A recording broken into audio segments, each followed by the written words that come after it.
নমস্কার বন্ধুরা, কেমন আছেন আপনারা সবাই? আশা করছি বন্ধুরা আপনারা প্রত্যেকেই সুস্থ আছেন, ভালো আছেন। অন্যান্য দিনের মতো আজকেও কিছু ছোট ছোট টিপস শেয়ার করব, যে টিপসগুলি আমাদের প্রত্যেক দিনের কাজকে কিছুটা হলেও সহজ করে দেবে। চলুন তাহলে আজকের এমনই কিছু অসাধারণ উপকারী টিপস আমরা দেখে নিই। টিপসগুলি যদি ভালো লেগে থাকে অবশ্যই আপনারা অ্যাপ্লাই করবেন। রুটি আমরা কম বেশি প্রত্যেকেই খাই। অনেক সময় দেখা যায় রুটি আমরা তাওয়াতে দেওয়ার পরই এইভাবে দেখা যায় রুটি আটকে ধরে। আর রুটি যদি এইভাবে তাওয়াতে আটকে ধরে না, রুটিটা মানে ওলটপালট করা যায় না। আর টান লাগলে দেখা যায় রুটিটা ছিঁড়ে যায়, না হয় পুড়ে যায়। সেক্ষেত্রে কিন্তু আমাদের মানে রুটিটাই পুরোপুরি নষ্ট হয়। এই দেখুন পুরো রুটিটাই আটকে ধরেছে আর কীরকমভাবে ছিঁড়ে ছিঁড়ে যাচ্ছে, উঠছে না। দেখুন পুরো তাওয়াটাই কীরকমভাবে আটকে ধরে পুরো রুটিটাই আমার নষ্ট হয়ে গেছে। এরকম কিন্তু অনেকেরই ক্ষেত্রেই হয়ে থাকে। তাই ছোট্ট একটি টিপস আপনাদের সঙ্গে শেয়ার করব, যাতে খুব সহজেই সমস্যাটা সমাধান করে নিতে পারবেন। আপনারা নিয়ে নিন নুন, যে নুন আমরা রান্নায় খেয়ে থাকি সেই নুন। আর কি করতে হবে, নুনটা দিয়ে আমাদের একটি কোনো কাপড় নিয়ে নিন। কাপড় দিয়ে এইভাবে খুব ভালো করে একটু গোল গোল ঘোরাতে হবে। দেখুন এইভাবে আমি একটু কাপড় দিয়ে গোল গোল এইভাবে ঘুরিয়ে নিচ্ছি। তারপর আমি এই নুনটাকে দেখুন ঝেড়ে ফেলে দিলাম।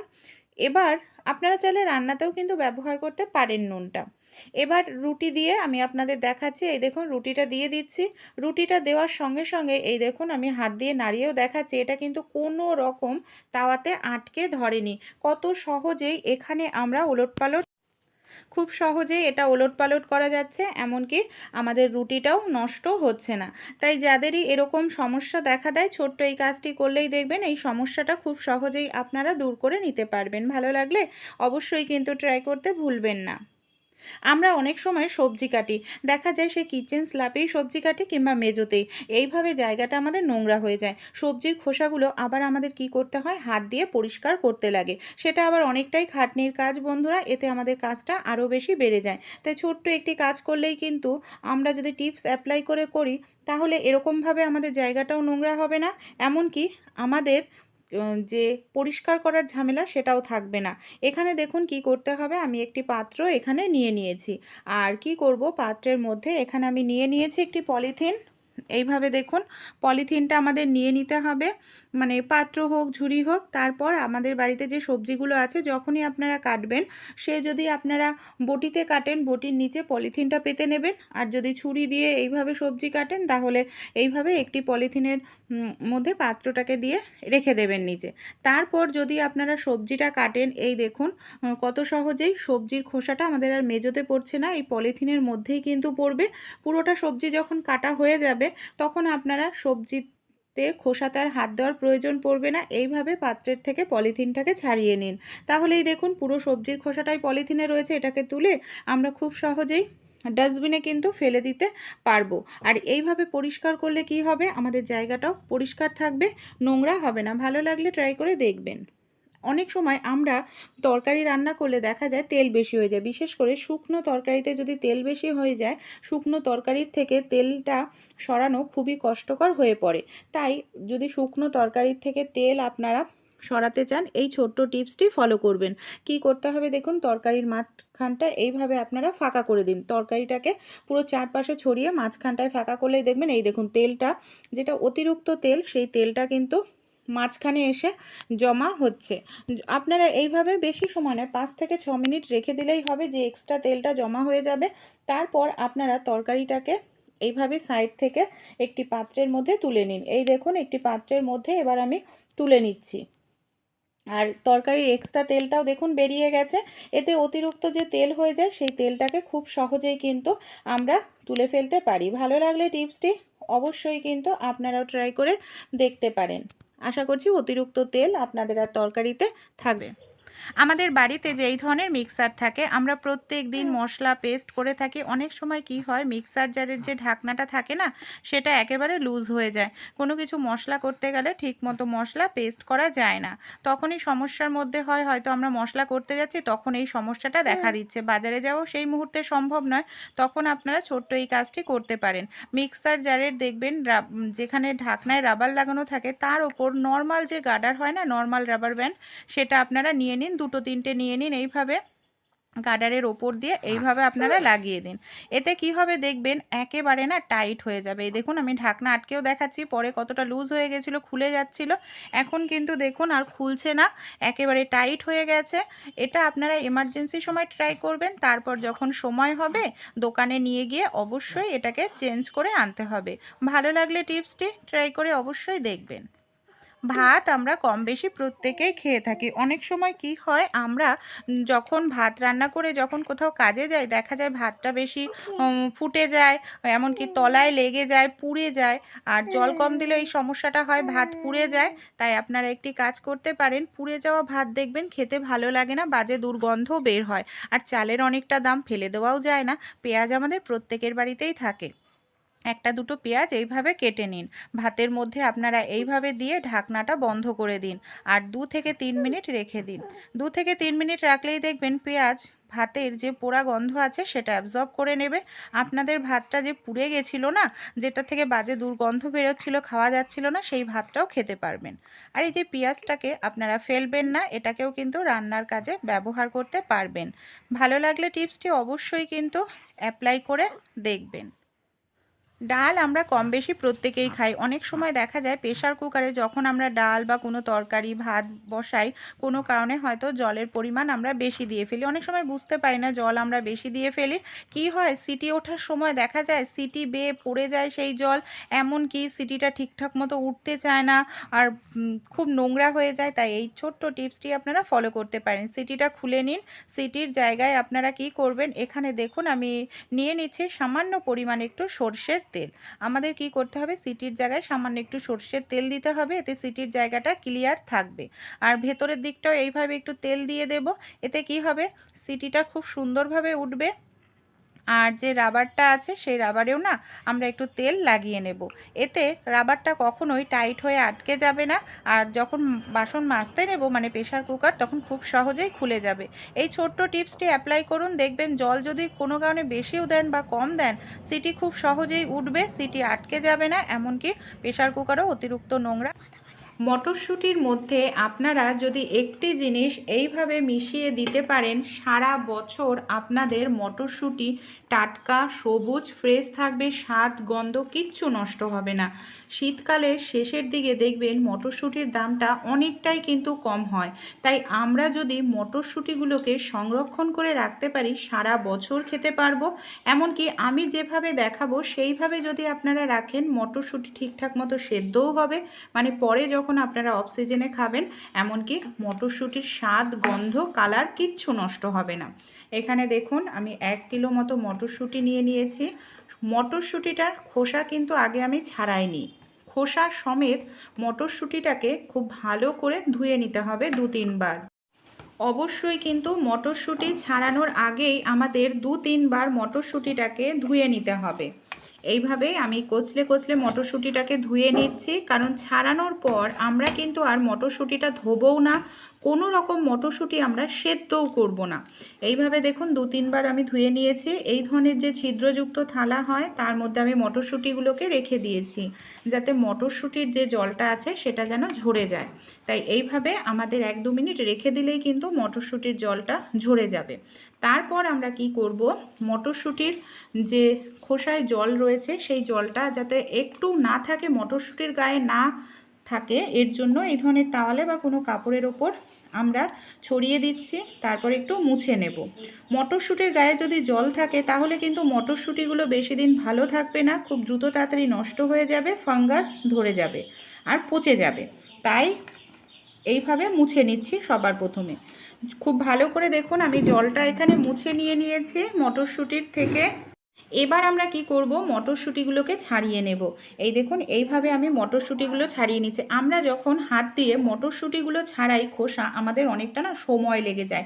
তাই আমাদের বাড়িতে যেন এই ধরনের খুন্তি থাকে, খুন্তির সাহায্যেও খুব দ্রুত তাড়াতাড়ি কিন্তু মটরশুঁটির খোসা আমরা ছাড়িয়ে নিতে পারি। খুন্তির যে হ্যান্ডেলটা থাকে সেই হ্যান্ডেলটা দিয়ে এইভাবে মটরশুঁটির গায়ে আমরা যদি এইভাবে সামান্য একটু টান দিই, দেখবেন খুব সহজেই দ্রুত তাড়াতাড়ি আমরা মটরশুঁটির খোসা ছাড়িয়ে নিতে পারি। আর এইভাবে কিন্তু মটরশুঁটির খোসা ছাড়ালে আপনারা অনেকটা পরিমাণ মটরশুঁটির খোসা খুব দ্রুত তাড়াতাড়ি ছাড়িয়ে নিতে পারবেন। চলুন তাহলে এইভাবেই আমি পুরোটা মটরশুঁটির খোসা ছাড়িয়ে নিই। তাছাড়াও আপনারা নর্মাল কিন্তু চামচের যে হ্যান্ডেল হয়, চামচের হ্যান্ডেল দিয়েও যে চামচগুলো সরু হয় সেই সরু চামচের হ্যান্ডেল দিয়েও আপনারা টান দিলে মটরশুঁটির খোসা খুব দ্রুত তাড়াতাড়ি ছাড়াতে পারবেন। চলুন তাহলে এইভাবেই আমি পুরোটা মটরশুঁটি এখানে ছাড়িয়ে নিয়েছি। এই দেখুন আমার 1 কিলো মটরশুঁটি ছাড়ানো হয়ে গেছে। মটরশুঁটির কিন্তু দেখবেন 1 কিলো হলেও ছাড়ালে হয়তো 500 পাওয়া যায় বা 600 মতো পাওয়া যায়, অর্ধেক খোসাতে বাদ যায়। এখানে আরও একটি টিপস কিন্তু আমাদের অ্যাপ্লাই করতে হবে। মটরশুঁটি সংরক্ষণ করতে হলে কিন্তু পুষ্ট যে মটরশুঁটিগুলো সেই মটরশুঁটি কিন্তু নিতে হবে। একেবারে যে নরম কচি মটরশুঁটি কিন্তু সংরক্ষণ করা যায় না বেশি দিন। আমাদের এখানে একটি মিশ্রণ তৈরি করতে হবে। এখানে একটি পাত্রের মধ্যে 1 চামচ পরিমাণ আমি নিয়েছি ভিনিগার। দেখুন 1 চামচই নিতে হবে, বেশি কিন্তু নয়। তারপর এখানে আমি নিয়ে নিচ্ছি 1 চামচ পরিমাণ মতো সরিষার তেল, 1 চামচ ভিনিগার আর সেই সঙ্গে 1 চামচ সরিষার তেল খুব ভালো করে আমাদের মিশিয়ে ফেটিয়ে নিতে হবে। খুব সুন্দর করে ফেটাতে হবে, দেখবেন একটি ক্রিমের মতো মিশ্রণ আমাদের তৈরি হয়ে যাবে। আর এইভাবে যদি আপনারা মটরশুঁটি সংরক্ষণ করেন দেখবেন মটরশুঁটির ডিপ কালার সবুজ কালারটাই থাকবে, মটরশুঁটির স্বাদ যেরকম সেরকমই থাকবে। এমনকি অনেক সময় মটরশুঁটি সংরক্ষণ করলে পরে দেখা যায় সেদ্ধ করলে সেদ্ধ হয় না, সেই সমস্যাটাও হবে না। আবারও বলছি এখানে কিন্তু একেবারে পুষ্ট মটরশুঁটি নিতে হবে, কচি মটরশুঁটি কিন্তু বেশি দিন ভালো থাকে না। দেখুন মিশ্রণটা আমার একদম ক্রিমের মতো তৈরি হয়ে গেছে। মটরশুঁটিগুলোকে যে আমি ছাড়িয়ে নিয়েছি একটি বড় পাত্রের মধ্যে নিয়ে নিলাম। এবার আমরা কি করব, যে মিশ্রণটা আমি এখানে তৈরি করেছি সেই মিশ্রণটা মটরশুঁটির মধ্যে দিয়ে দিচ্ছি। এই যে সরিষার তেল আর ভিনেগার, আর এই মিশ্রণটা দেওয়ার পর আমাদের কি করতে হবে, খুব ভালো করে মটরশুঁটির গায়ে এই মিশ্রণটা কিন্তু লাগিয়ে নিতে হবে। দেখুন খুব সুন্দর করে এখানে আমি মটরশুঁটির গায়ে মিশ্রণটা লাগিয়ে নিচ্ছি। কোনো রকম আমাদের রোদ্রে দিতে হবে না কিংবা সেদ্ধ করার প্রয়োজন নেই, এরকমই টাটকা সবুজ কিন্তু থাকবে। আমি এখানে দেখুন খুব সুন্দর করে কিন্তু মিশ্রণটা দিয়ে এইভাবেই মটরশুঁটিগুলোর গায়ে মাখিয়ে নিলাম। এবার আমাদের কি করতে হবে, এটাকে আমাদের এয়ার টাইট কিছুতে রাখতে হবে, মানে এমন পাত্রে রাখতে হবে যেটার মধ্যে কোনোভাবেই হাওয়া বাতাস যাতে না ঢুকতে পারে। আপনারা যদি কোনো প্লাস্টিকের কৌটো নেন অবশ্যই খুব টাইট করে মুখ আটকে রাখবেন, বা আপনারা যদি পলিথিনে রাখতে চান তাহলে যে টিপসটি ফলো করবেন, এইভাবে পলিথিনের মধ্যে রেখে একদম চেপে চেপে হাওয়াটাকে আপনারা পলিথিনের থেকে বের করে দিন। আর এই মটরশুঁটিগুলোকে কিন্তু ডিপ ফ্রিজেই রাখতে হবে, মানে নর্মাল ফ্রিজে রাখলে কিন্তু পচে যাবে, এমনকি ফাঙ্গাস ধরে যাবে, নষ্ট হয়ে যাবে। তাই এটাকে আমাদের ডিপ ফ্রিজেই আমরা রাখবো আর এটাকে একেবারে এয়ার টাইট করে রাখবো। এই দেখুন আমি একটি পেপারের ওপর নিয়েছি, মটরশুঁটির হাওয়াটা বের করে দিয়েছি। এবার ওপর থেকে আরও একটি পেপার দিয়ে এইভাবে আমি একটু আয়রনটা ইস্ত্রিটা গরম করে নিয়ে হালকা করে ইস্ত্রিটা এইভাবে রেখে দিচ্ছি। এতে কি হবে, পলিথিনটা একেবারে সিল হয়ে যাবে। এই দেখুন একেবারে সিল হয়ে গেছে, কোনোভাবে পড়ছে না। এই দেখতে পাচ্ছেন, এই দেখুন হাওয়া ভেতরে কিন্তু এক ফোঁটাও হাওয়া নেই। এইভাবেই আপনারা এয়ারটাইট কোনো কৌটো বা জারের মধ্যে রাখবেন, বা পলিথিনে রাখতে চাইলে এইভাবে একেবারে হাওয়া বের করে নিয়ে ডিপ ফ্রিজের মধ্যে রেখে দিন। 1 বছর রাখলেও মটরশুঁটির নষ্ট হবে না, একেবারে সবুজ টাটকা ফ্রেশ থাকবে, স্বাদও ভালো থাকবে, যখন খাওয়ার হবে বের করে খেতে পারবেন। আমাদের বাড়িতে যে এই ধরনের মোজা থাকে, এখানে একটি পুরনো আমি মোজা নিয়ে নিয়েছি, যে কোনো এই ধরনের পুরনো একটি মোজা আপনারা নিয়ে নিন। এখানে আমি একটি চিরুনি নিয়ে নিয়েছি, এইভাবে দেখুন আমি মোজার মধ্যে চিরুনিটা পরিয়ে নিচ্ছি। এবার এটাকে আমরা কি কাজে ব্যবহার করতে পারি যাতে আমাদের অনেক বড় সমস্যার সমাধান হতে পারে, চলুন তাহলে দেখে নিই। এটাকে আমি মোজাটাকে খুব ভালো করে ভিজিয়ে নিচ্ছি। আপনারা চাইলে প্রথমেও কিন্তু মোজাটাকে ভিজিয়ে নিয়ে তারপর চিরুনির মধ্যে পরাতে পারেন। আমাদের বাড়িতে যে মেজে থাকে না, দেখা যায় টাইলসের মেজে, মার্বেল পাথরের মেজে বা নর্মাল সিমেন্টের মেঝেতেও সিঁড়ির জায়গাগুলোতে এরকম দাগ হয়ে যায়, নোংরা জমে যায় সিঁড়ির জায়গাগুলোতে। আর এরকম দাগ হয়ে গেলে নর্মাল যখন আমরা ঘর মুছি, নর্মাল ঘর মোছার সময় কিন্তু এই কোনাগুলো সামান্য পরিমাণ আপনারা একটু হারপিক নিয়ে নিন। এই দেখুন আমি এই যে কোনাগুলোতে সামান্য একটু হারপিক দিয়ে দিচ্ছি, বেশি নয়, 1-2 ফোঁটা দিলেই কিন্তু হয়ে যাবে। তারপর কি করব, আমরা যে মোজাটা ভিজিয়ে নিয়েছিলাম, মানে চিরুনি ঢুকিয়ে নিয়েছিলাম মোজাটাকে, সেই মোজাটা দিয়ে এইভাবে যদি আমরা একটু ঘষে নিতে পারি, তাহলেই কিন্তু খুব সহজেই আমাদের এই যে কোণার দিকে, বিটের দিকে বা সিঁড়িতে যে নোংরা জমে যায় না, যেটা নর্মাল ঘর মোছার সময় আমাদের পরিষ্কার হয় না, মানে ডললেও সেটা সেকেন্ডের মধ্যেই পরিষ্কার হয়ে যাবে। এই দেখুন, আর যে দাগ পড়ে যায় সেই দাগটা উঠে যাবে। আমি কিছু সময় এইভাবে একটু ঘষে নিচ্ছি, তারপর আমি আপনাদের দেখাচ্ছি। এই দেখুন কতটা সুন্দর পরিষ্কার হয়ে গেল, দেখতে পাচ্ছেন। প্রত্যেক দিন করার প্রয়োজন নেই, মাঝে মাঝে যদি আপনারা এই টিপসটি পরিষ্কার করেন, আপনাদের ঘরের মেঝে দেখবেন একদম থাকবে পরিষ্কার পরিচ্ছন্ন। ভালো লাগলে টিপসটি অবশ্যই আপনারাও ট্রাই করে কিন্তু দেখবেন। আমরা কি করি, অনেক সময় দেখা যায় এইভাবে হাত দিয়ে ঘর মুছি। হাত দিয়ে ঘর মুছতে গেলে আমাদের অনেকেরই হাঁটু যন্ত্রণা, কোমর যন্ত্রণা কিন্তু করেই এখনকার দিনে।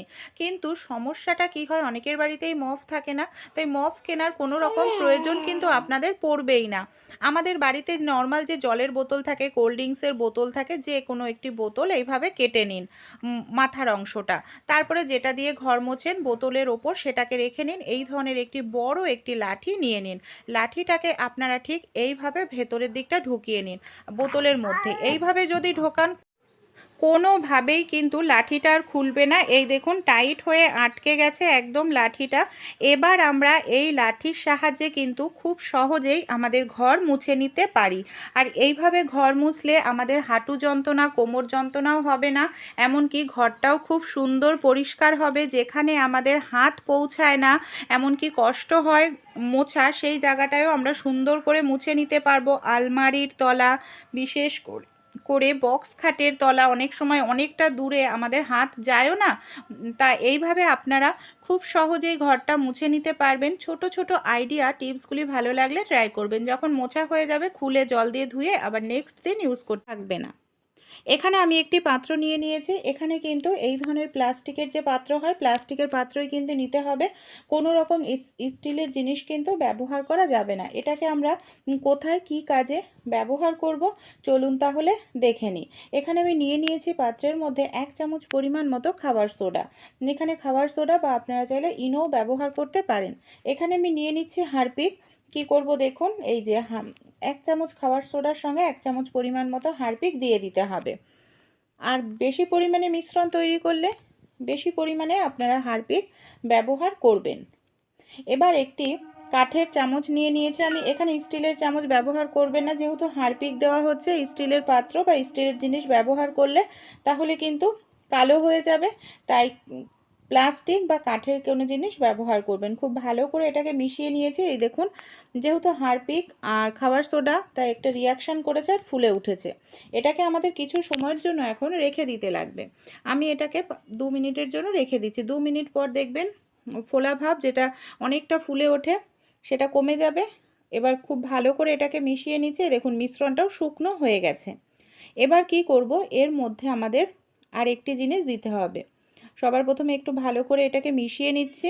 তারপর এর মধ্যে আর যে জিনিসটা দেব সেটাও ভীষণ উপকারী। আমাদের প্রত্যেকের বাড়িতেই রান্নাঘরে থাকে হলুদ।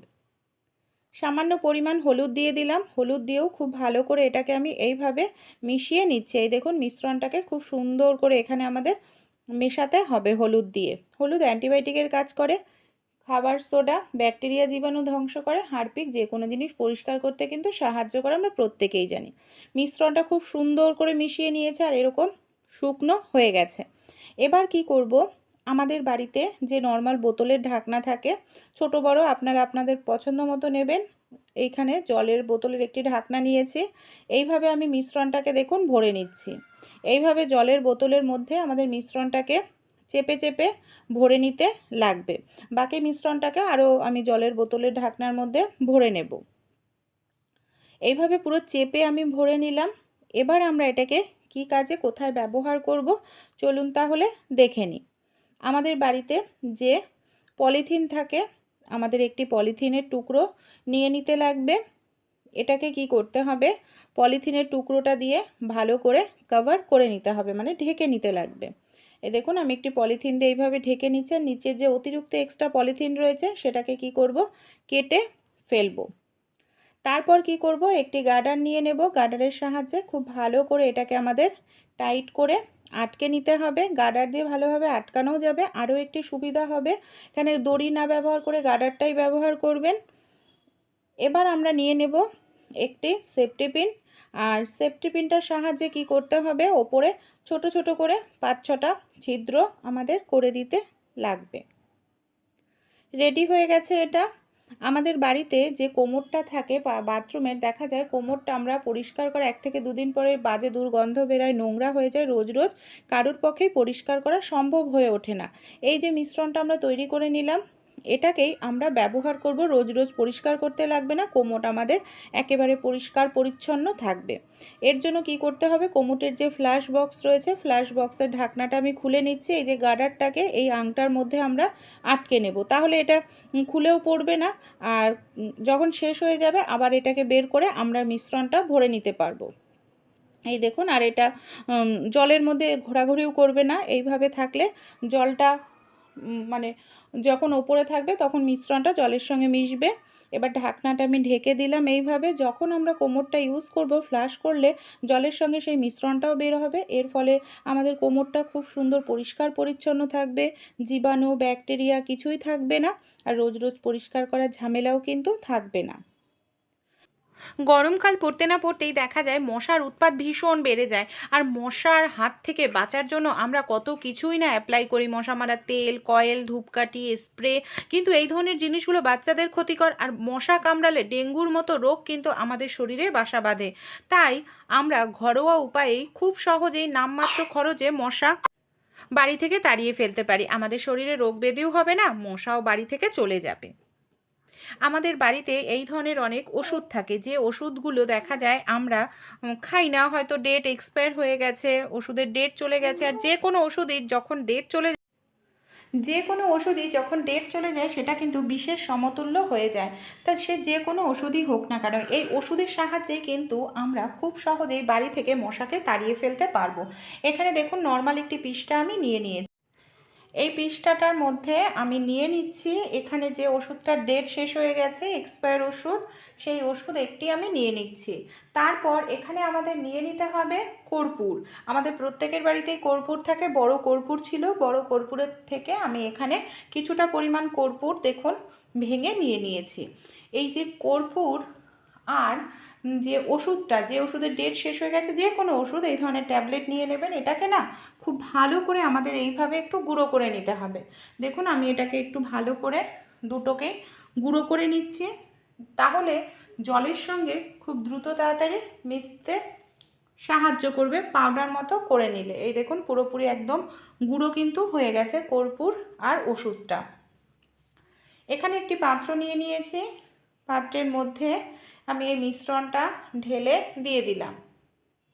এবার কি করব, এর মধ্যে আমরা নর্মাল যে জল আছে সেই জল কিন্তু দেব না, এখানে আমি 5-6টা লবঙ্গ সারা রাতের জন্য ভিজিয়ে রেখেছিলাম। দেখুন জলের কালারটা চেঞ্জ হয়ে গেছে, আর লবঙ্গর যে গন্ধটা, যে উপকারী গুণটা, সেটা কিন্তু জলে পুরোপুরি চলে এসেছে। আপনারা এইভাবে লবঙ্গটাকে ভিজিয়ে নিন, আর যদি সময় না থাকে ভালো করে ফুটিয়ে নিন, ফুটিয়ে নিলেও দেখবেন লবঙ্গর গন্ধ জলের মধ্যে চলে আসবে। এই জলটাই এই পাত্রের মধ্যে দিয়ে দিতে হবে, যে পাত্রের মধ্যে আমরা ওষুধ আর কর্পূর মিশিয়ে নিলাম। এবার কি করব, খুব ভালো করে দেখুন এই দুটো মানে 3টে উপকরণ একসঙ্গে মিশিয়ে নিচ্ছি। কর্পূর দেখবেন সহজে কিন্তু জলে গুলতে চায় না, অনেকটা সময় লেগে যায়, আর এই যে মিশ্রণটা আমরা ব্যবহার করছি একেবারে প্রাকৃতিক, আর এটার সাহায্যে 100% শিওর মশা কিন্তু চলে যাবে বাড়ি থেকে, একটিও মশা কিন্তু থাকবে না।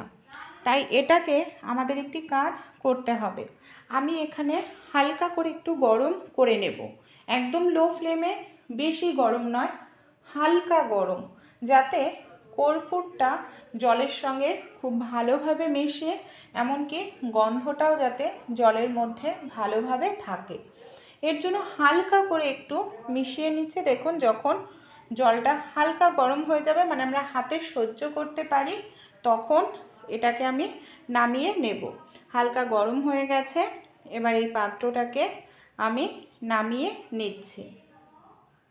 পুরোপুরি ঠান্ডা করে নিয়েছে এখন, আর কর্পূরটাও ভালোভাবে মিশে গেছে। এটাকে আরেকটু সুগন্ধিত করার জন্য এখানে আমি নিয়ে নিলাম পাউডার। আপনাদের বাড়িতে হাতের কাছে যে পাউডার আছে আপনারা এখানে সেই পাউডারই কিন্তু ব্যবহার করতে পারেন। পাউডার দিলে কি হবে, খুব সুন্দর একটি গন্ধ সারা বাড়িতে থাকবে, সেই সঙ্গে বাড়িতে কিন্তু একটিও মশা থাকবে না। এখানে দেখুন আমরা কিন্তু তেমন কোনো কেমিক্যালই ব্যবহার করছি না। পাউডারটাকে খুব সুন্দর করে মেশাতে হবে কিন্তু জলের সঙ্গে, যাতে খুব সুন্দরভাবে পাউডারটা মিশে যায়। দেখুন পাউডারটাকে খুব ভালো করে আমি এখানে মিশিয়ে নিলাম। এটাকে কিন্তু এইভাবে ব্যবহার করা যাবে না। এর জন্য আমাদের আরও একটি কাজ করতে হবে। এখানে একটি পাত্র নিয়ে নিয়েছি, এখানে আমি ছাঁকনি নিয়ে নিয়েছি। ছাঁকনি দিয়ে এখানে আমাদের ছেঁকে নিতে লাগবে, কারণ অনেক সময় ওষুধ বা এই পাউডারের ছোটো ছোটো কণা দেখা যায় জলে গলে না, তাই স্প্রে বোতলের মধ্যে দিলে স্প্রে বোতলটা নষ্ট হয়ে যায় অনেক সময়, তাই সব সময় ছেঁকে নেওয়া উচিত। এবার আমি এই ধরনের একটি স্প্রে বোতল নিয়ে নিচ্ছি, নর্মাল বোতলের যে কলিনের মুখ হয় সেটা আমি ব্যবহার করছি। আর এই যে মিশ্রণটা, এটাকে আমি এই বোতলের মধ্যে ঢেলে নিচ্ছি। এটাকে আপনারা 15 থেকে 20 দিন ব্যবহার করতে পারেন। তৈরি করার পর এটা কিন্তু সহজে নষ্ট হবে না, এমনকি মশা খুব সহজেই বাড়ি থেকে চলে যাবে। আর এটা যেহেতু কর্পূর দেওয়া আছে তাই কিন্তু এটা নষ্ট হয় না, আর ঘরের নেগেটিভ এনার্জিও দূরে চলে যায় কর্পূরের কারণে। এটা আমরা কোথায় কোথায় ব্যবহার করতে পারি? আমাদের বাড়িতে যেখানে ওয়াশিং মেশিন থাকে বা ফ্রিজ থাকে, পেছন দিকটায় দেখবেন অন্ধকার থাকে, আর এই অন্ধকার জায়গাতেই কিন্তু মশারা লুকিয়ে থাকে। সেই সব জায়গাতে আপনারা স্প্রে করে দিন। বাড়িতে গাছ থাকলে গাছে দেবেন, কিংবা পর্দার পেছনে পেছনে দেখবেন মশারা লুকিয়ে থাকে, সেই সব জায়গাতে দেবেন। এর গন্ধের কারণে দেখবেন সেই সব জায়গাতে মশারা লুকিয়ে থাকতে পারবে না। বা আপনাদের বাড়িতে সোফা থাকলে সোফার নিচে যেই সব জায়গায় আপনাদের বাড়িতে মশা থাকবে সেই সব জায়গাতে আপনারা একটু ভালো করে স্প্রেটা করে দিন। দেখুন এইভাবে দিতে হবে। অবশ্যই কিন্তু এটাকে আপনাদের প্রত্যেক দিন ইউজ করতে হবে, কারণ মশা প্রত্যেক দিন ব্যবহার না করলে কিন্তু আবার সেই জায়গাতে মানে লুকিয়ে থাকবে। তাই প্রত্যেক দিন যখন ব্যবহার করবেন এর গন্ধের কারণে দেখবেন মশারা আর থাকতে পারবে না। আপনারা বাথরুমে স্প্রে করতে পারেন, বাথরুমে দেখবেন ড্রেনের কাছে প্রচুর মশারা থাকে, ওই সব জায়গা থেকে মশা আসে। তাই আপনারা এটা অ্যাপ্লাই করুন, আশা করছি খুব সহজেই আপনাদের বাড়িঘর থেকে মশা চলে যাবে। ভাত আমরা কম বেশি তো প্রত্যেকেই খাই। আমরা যখন ভাত রান্না করি চালটাকে অনেক সময় দেখা যায় 2 থেকে 3 বার ধুই বন্ধুরা। অনেক সময় তাড়াহুড়োতে দেখা যায় 3 বারও না 2 বারই ধুয়ে রান্না করতে বসেই পড়ি। কিন্তু এই যে আমরা চালটা 1 থেকে 2 বার ধুই, এতে যেন আমাদের শরীরে নানা রকম রোগ ব্যাধি বাসা বাঁধে। তাই শরীরের যাতে রোগ ব্যাধি আমরা কিছুটা হলেও কমাতে পারি, এই টিপসটি ফলো করতে পারেন। কারণ এই যে চাল পালিশ করা হয় নানা রকম কেমিক্যাল দিয়ে, যাতে চালে পোকা না ধরে এর জন্য নানা রকম কেমিক্যাল ব্যবহার করা হয়। তাই চালটা যখন আপনারা ধোবেন অবশ্যই এই কাজটি করবেন। চালের মধ্যে জল দেওয়ার পর আমাদের দিয়ে দিতে হবে নুন। হ্যাঁ, নুন কি করবে, যে কেমিক্যালটা দেওয়া হয় পালিশ করার সময় সেটা কিছুটা হলেও কাটিয়ে দিতে পারবে। 1 চামচ নুন দিয়ে দিন। ভালোভাবে নুনটাকে আপনারা এইভাবে চালের মধ্যে মিশিয়ে নিন। তারপর বেশি সময় নয়, আপনারা এই চালটাকে ভিজিয়ে রেখে দিন 2 থেকে 3 মিনিটের জন্য। তারপর আপনারা চালটাকে 1 থেকে 2 বার ধুয়ে নিয়ে রান্না করুন। দেখবেন আপনারা যে ঘন ঘন শরীর অসুস্থ হয়, সেই শরীর অসুস্থর পরিমাণটা অনেকটাই কমে যাবে। ভালো লাগলে ছোট ছোট টিপসগুলি অবশ্যই কিন্তু আপনারা অ্যাপ্লাই করে দেখবেন।